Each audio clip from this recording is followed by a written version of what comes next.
შეგიძლია.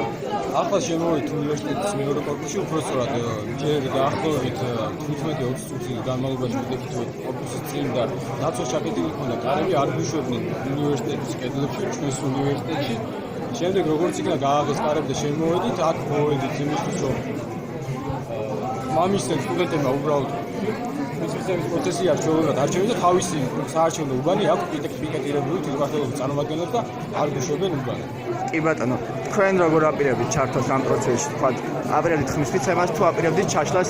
ჩვენი აზრით თვითმმართველობის არჩევნები არის არალეგიტიმური აზრია, ანუ აზრი არ აქვს ამ არჩევნების ჩატარებას, იმიტომ რომ აზრი არ აქვს ახალი ადამიანები მოვლენ თვითმმართველობაში დარჩებიან ძველები, აქ არის სისტემური ცვლილებების საჭირო, არის სისტემა შესაძლებელი, ამიტომ ჩვენ ვაპირებთ რომ ჩავშალოთ თვითმმართველობის არჩევნები.